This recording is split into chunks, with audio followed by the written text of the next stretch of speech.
Sadgurunath Maharaj Ki Jai, and welcome to Jagadambe Reads the Holy Books of India, Mahabharata479.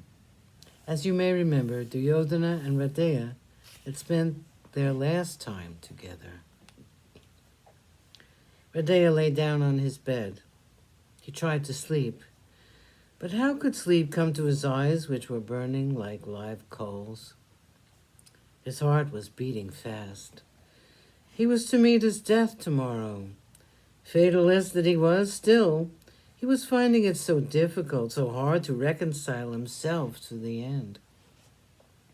It was to be no ordinary fight. He had to fight with his dear brother, and he must try his best to kill him. If everything were normal, there was every chance he could kill Arjuna. Radeya smiled a bitter smile. How could he expect everything to be normal?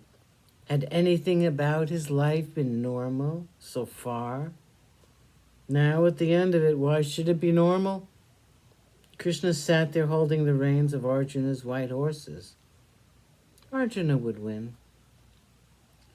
It was known to Radeya. He knew, too, that Shalya would not be to him what Krishna was to Arjuna. There was a bond between them that was not present between him and Shalya. Actually, Shalya did not like him even. But that was all beside the point. He would fight as well as he could. He knew that in the end he would die. And so would Duryodhana. Yudhishthira would rule the world. And he did deserve it after all, the many sufferings he had gone through. Radeya thought of his two mothers. He thought of Radha, the mother who was so proud of him. He thought of Kunti. He thought of her sad, sweet eyes and her gentle touch. He thought of the few moments he had to spend with her, and he brushed away his tears. They were so futile. He was not able to banish all the many thoughts of the past which crowded in his mind and clamored for attention. He saw again the insect which had hurt him in the thigh years back when he was at the ashram of Bhargava. The scar was still there. The scar of the consequences was still in his mind, too. His guru had said that he would forget the divine incantations when he needed them most. He would need it all tomorrow, and he knew that he would forget it all tomorrow. There was no doubt about it. The curse of the Brahmin said that his chariot wheel would get sunk in the mire, and that he would be killed when he was not prepared for it.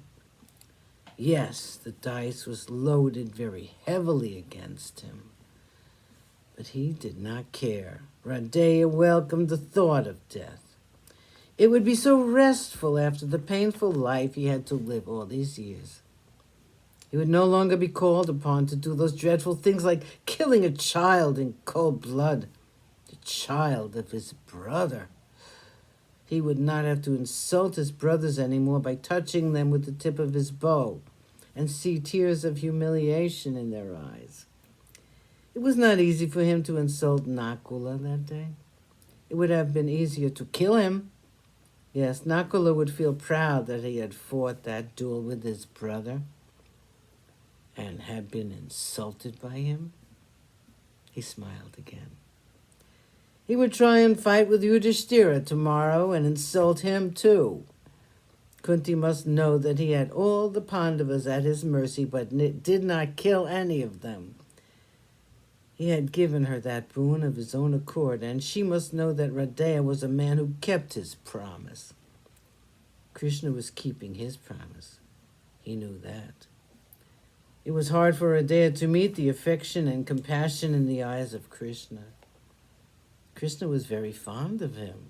Krishna, too, was very dear to Radeya. But for the affection he had for Duryodhana, he could have said that he was most fond of Krishna. Krishna knew it and was happy about it. He had shown that he was flattered by Radeya's affection for him. Sadgurunath Maharaj Ki Jai. Thank you for coming. I hope you come again.